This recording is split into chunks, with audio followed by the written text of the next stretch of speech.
Hello दोस्तों, आपका स्वागत है आपके अपने YouTube channel power of maths academy में। दोस्तों, जैसा कि आपको पता है कि हम फ्रैक्शन यानी कि भिन्न के 10 क्वेश्चन कर चुके हैं। चलिए दोस्तों, हम उसी के आगे बढ़ते हैं और देखेंगे क्वेश्चन नंबर 11 को हम कैसे आसान बनाते हैं। तो दोस्तों, क्वेश्चन नंबर 11 आपके सामने ये रहा। बहुत ही आसान सवाल है। क्या कह रहा है कि 1/5 में भाग 1/5 का 1/5 का सरलीकरण अपॉन 1/5 का 1/5 भाग 1/5 है। दोस्तों, बहुत ही आसान सवाल है।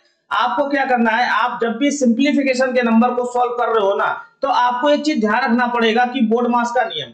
बोर्ड मास का नियम आप सभी को पता होगा कि बोर्ड मास का जो नियम कहता है वो कहता है कि सबसे पहले ब्रैकेट को सॉल्व करो, फिर अगर आपको ब्रैकेट ना दिया गया हो तो आप उसको ऑफ को सॉल्व करो। ऑफ का मैथमेटिकल मीन क्या होता है? गुणा ही होता है। फिर हम कहेंगे ऑफ के बाद में आपको डिवाइड सॉल्व करना है। ऑफ का अगर हिंदी मतलब समझे तो इसका मतलब क्या होता है? का होता है। फिर आगे बात करेंगे तो मल्टीप्लाई होता है। फिर एडिशन मतलब कि प्लस होता है। फिर सब्सट्रैक्शन मतलब क्या होता है? माइनस होता है।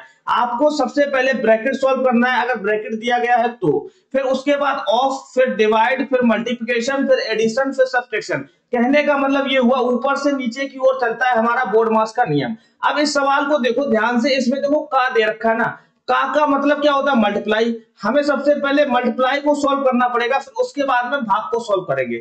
आपके सामने क्या लिखा? 1/5 में भाग करोगे। आप देखो 1/5 में इंटू 1/5 करोगे, कितना आ जाएगा? 1/25 आ जाएगा। 1/25 अपॉन, इधर देखो क्या लिखा? 1/5 गुणे 1/5 क्या बना देगा? 1/25 में भाग किसका है? हमारा 1/5। आपको पता है कि भाग को अगर हम गुणा में कन्वर्ट करेंगे तो चीजें रिवर्स हो जाती है। आप मुझे बताओ 1/5 इसको अगर आप गुणा में कन्वर्ट करोगे तो कितना हो जाएगा? 25/1 पलट जाती है ना। अपॉन करोगे 1/25। हमेशा ध्यान रखना भाग के बाद वाली वैल्यू पलटती है। 1/25 गुणा करोगे 1/5 को क्या हो जाएगा? 5/1 हो जाएगा। आप देखो ध्यान से काटोगे, 5 से काटोगे 5×25, उधर काटोगे 5 से काटोगे 5×25। आपके सामने बचा क्या? ऊपर बचा हमारे पास 5। 5 अपॉन नीचे क्या बचा? 1/5। अब अपॉन का मतलब समझो, अपॉन का मतलब कुछ नहीं होता, भाग ही होता है। कहने का मतलब ये हुआ, इस चीज को हम ऐसे भी लिख सकते हैं 5 भाग 1/5। अब मुझे तो भाग को अगर आप गुणा में कन्वर्ट करोगे तो चीजें रिवर्स हो जाएंगी। 5 इंटू 5/1 करोगे, 5 इंटू 5 करोगे, कितना आएगा? 25। Option number C is the right answer. उम्मीद करता हूं समझ में आया होगा। चलिए हम बात करते हैं क्वेश्चन नंबर 12 की। तो क्वेश्चन नंबर 12 क्या कह रहा है कि 2/3 कॉमा 3/5 कॉमा 5/8 में सबसे बड़ी तथा सबसे छोटी भिन्न का अंतर है। दोस्तों, जब भी छोटी छोटी भिन्नें दे रखी होती ना और आपको पता करना होता है कि कौन सी सबसे बड़ी भिन्न है, कौन सी सबसे छोटी भिन्न है, तो आपको क्वेश्चन नहीं, डायरेक्ट आप भाग कर दीजिए। जैसे 2/3 है और यहाँ देखो क्या दे रखा? 3/5 दे रखा। यहाँ देखो क्या दे रखा? 5/8 दे रखा। आपको डायरेक्ट भाग करना है। भाग करोगे, 2 से छोटा है, दशमलव लगाओगे 20 हो जाएगा। 20 हो जाएगा, दशमलव लगाओ 0 बढ़ेगा। 3×6 = 18, 0.6 समथिंग जाएगा। आप देखो अगर ध्यान से देखो 3×6 की अब कैरी कितना लगेगा? 2 लगेगा ऊपर, फिर 3×18 0.66 हो जाएगा समथिंग। अब देखो यहाँ देखो 30 हो जाएगा, दशमलव लगाने के बाद 5×6 30 0.6 हो जाएगा। यहाँ देखो अगर करोगे ना तो 8×6 48 0.6 हो जाएगा। 8×6 48 हुआ। 48 के बाद में 2 बचता है 50 होने में, 8×2 16 मतलब 0.62 आ जाएगा। आपको पता है 0.6 ये तो पूरा पूरा जाएगा, मतलब 0.60 भी हम इसको कह सकते हैं। आप मुझे तो सबसे बड़ी भिन्न क्या होगी? जो सबसे बड़ा नंबर देगा। आप कहोगे 0.66 बड़ा नंबर दे रखा है, और सबसे छोटी क्या होगी? जो सबसे छोटा नंबर दे रखा है। आप कहोगे 0.60 सबसे छोटा नंबर दे रखा है। आपको मतलब ये समझो 0.66 किसको दर्शा रहा है? 2/3। 2/3 ये सबसे बड़ी होगी, सबसे छोटी क्या है? 3/5। आपसे कह रहा है कि इनका अंतर मतलब कि इसको घटा के देख लो कितना आएगा। आप कहोगे 5 का उधर गुणा करेंगे 10 हो जाएगा, 3 का इधर गुणा करेंगे 9 हो जाएगा, और नीचे का नीचे गुणा करेंगे 3×5 15 हो जाएगा। 10 में से 9 जाएगा 1/15 हमारा राइट आंसर हो जाएगा। Option number A is the right answer. उम्मीद करता हूं समझ में आया होगा। चलिए हम बात करते हैं क्वेश्चन नंबर 13 की। तो क्वेश्चन नंबर 13 क्या कह रहा है? निम्नलिखित में उचित भिन्न है। दोस्तों, कॉपी में नोट करना अगर बात हो रही है उचित भिन्न की।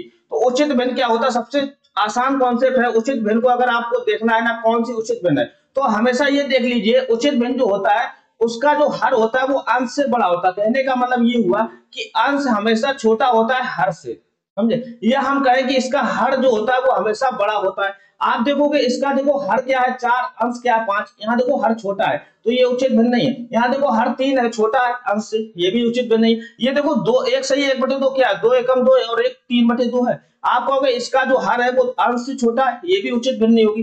3 ऑप्शन गलत हो गए। इसी में देखो हर जो है अंश से बड़ा दिख रहा है, इसका मतलब option number A is the right answer. उम्मीद करता हूं समझ में आया होगा। चलिए हम बात करते हैं क्वेश्चन नंबर 14 की। तो क्वेश्चन नंबर 14 क्या कह रहा है कि 2 सही 1/4 प्लस 3/4 बराबर क्या होगा। दोस्तों बहुत ही आसान सवाल है। सबसे पहले ऑप्शन नंबर ए और ऑप्शन नंबर सी तो देखते ही गलत हो जाएंगे। कैसे? आप मुझे तो 2 में कुछ जोड़ रहे हो, 2 सही 1/4 क्या मतलब 2 से ज्यादा नंबर, फिर उसमें जोड़ रहे हो, जो भी वैल्यू आएगी वो 2 से बढ़ जाएगी।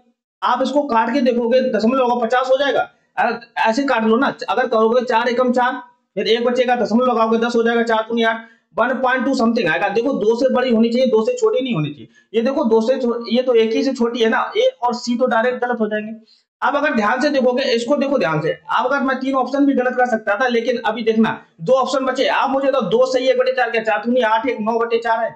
9/4 में 3/4 आप जोड़ दो, देखो हर बराबर है तो इसका एलसीएम भी 4 होगा। 9 3 बार 9 3 कितना होता है 12 हो जाता है। जब हर बराबर होता है तो ऊपर अंश को हम डायरेक्ट घटा भी सकते हैं और जोड़ भी सकते हैं। 9 3 12 की 12 रखोगे, 4 से काटोगे, 4 3 12, आंसर कितना आएगा? Option number D is the right answer. उम्मीद करता हूं समझ में आया होगा। तो चलिए अब हम बात करते हैं क्वेश्चन नंबर 15 की। क्वेश्चन नंबर 15 क्या कह रहा है? बहुत ही आसान सवाल है कि 2 भिन्नों के हर 5 व 7 है। इन भिन्नों का योग 41/35 और इनके अंशों को बदलने पर भिन्नों का योग 43/35 हो जाता है, तो वे भिन्न है। इनका हर क्या है? 5 और 7 है। आप कहोगे इसका देखो हर ऑप्शन नंबर सी, देखो ये 7 ही 7 है, इसका मतलब ऑप्शन नंबर सी तो हो नहीं सकता। अगर मैं ऑप्शन नंबर ए की बात करता हूँ, चलो इसको मैं चेक कर लेता हूँ। ये अगर मान लो भिन्न ये होती 3/5 और क्या होती है हमारी दूसरी क्या दे रखी? 4/7 दे रखी है। क्या कह रहा है कि इन भिन्नों का योग कितना होना चाहिए? 41/35। आप अगर इसको जोड़ोगे, देखो गुणा करो, 7 या 21 और इधर करोगे 5 चौको 20 और नीचे का नीचे गुणा करते हैं 7 गुना 35। आप मुझे तो 20 और 21 जोड़ोगे कितना आएगा? 41/35 आ रहा है। कंडीशन सेटिस्फाई हो रही। अब आगे देखो क्या कह रहा है कि इनके अंशों को बदलने पर, यानी कि मतलब 4 को मैं इधर भेज देता हूँ और 3 को मैं इधर भेज देता हूँ, अंश बदल जाएंगे। तो भिन्न क्या हो जाएगी? एक्चुअली जब अंश बदलोगे 4/5 प्लस 3/7 हो जाएगी। कह रहा है कि इनको इनका भिन्नों का योग कितना हो जाता है? 43/35। अगर ये आ रहा है तो यही हमारी भिन्न हो जाएगी। आप मुझे तो इधर करोगे 7 चौको 28, इधर करोगे 5 तिया 15 और नीचे देखो कितना आ रहा है? 7 गुना 35। 28 और 15 की बात करेंगे, देखो 43 आ रहा है, बिल्कुल आ रहा है। 43/35 आ रहा, कंडीशन सेटिस्फाई। इसका मतलब जो भिन्न होंगी एक्चुअल में वो हमारी कौन सी होगी? Option number A is the right answer. उम्मीद करता हूं समझ में आया होगा। इस टाइप के सवाल को आप ऑप्शन से ही करोगे ताकि आपका सोल्यूशन बहुत ही जल्दी आए। चलिए बढ़ते हैं क्वेश्चन नंबर 16 की ओर। तो क्वेश्चन नंबर 16 क्या कह रहा है? भिन्नों को आरोही क्रम में सजाने का विन्यास है। देखो तो बहुत छोटी छोटी भिन्नें दे रखी है। आप मुझे तो आरोही क्रम में क्या होता है? आरोही क्रम सबसे पहले छोटा, फिर बड़ा, फिर उससे बड़ा, मतलब कि बढ़ते हुए क्रम को हम क्या बोलते हैं? आरोही क्रम बोलते हैं। आप मुझे बताओ, ध्यान से देखना। सबसे पहले ऑप्शन नंबर 1 चेक करते हैं क्योंकि सभी में सेम नंबर दे रखे हैं। आप मुझे तो अगर 3/8 अगर आपको काटना नहीं आता तो आप अंश में एक जीरो चिपका दो, कोई फर्क नहीं पड़ता। आप अंश में जीरो देखो, 8 से काटोगे 8 या 24 लगभग 3 बार जाएगा। 6 से काटोगे 6 48 लगभग 8 बार। 3 से काटोगे 3 18 6 बार जाएगा। 9 से काटोगे 9 6 54 होता है, 9 45 मतलब 5 बार जाएगा। आप मुझे तो 5 6 8 और 3 आरोही क्रम में मतलब सबसे पहले छोटा नंबर मतलब 3। सबसे पहले 3 किसको दर्शा रहा? 3/8। सबसे पहले 3/8 आना चाहिए। यहाँ देखो 5/6 दे रखा, ऑप्शन नंबर बी गलत हो गया। 3/8 के बाद में 3 के बड़ा क्या है? 5, मतलब 5 किसको दर्शा रहा? 5/9। 3/8 के बाद में 5/9 आना चाहिए। यहाँ देखो 5/6 आ रहा है, ये भी ऑप्शन गलत हो गया। 3/8 के बाद में 5/9 आना चाहिए। यहाँ देखो 2/3 आ रहा है, ऑप्शन नंबर डी भी गलत हो गया। ऑप्शन नंबर सी की सही होना इसकी मजबूरी हो जाती है। उम्मीद करता हूं समझ में आया होगा। चलिए हम बात करते हैं क्वेश्चन नंबर 17 की। तो क्वेश्चन नंबर 17 क्या कह रहा है? यदि किसी भिन्न के अंश में 20% कम तथा हर को 10% बढ़ा दिया जाए तो भिन्न का मान 16/55 हो जाएगा। भिन्न का मान होगा। आप मुझे तो अंश में अगर आप 20% बढ़ाओगे ना, 20% क्या कह रहा है? पहले कम करो, फिर हर में क्या करोगे? 10% बढ़ाने पर आपकी भिन्न का मान जो होगा वो 16/55 हो जाएगा। अगर मैं ऑप्शन ए चेक करता हूं, आप मुझे तो 20% अगर कम नहीं कर पा रहे हो तो आप 2 जीरो चिपका लो, कोई फर्क नहीं पड़ता।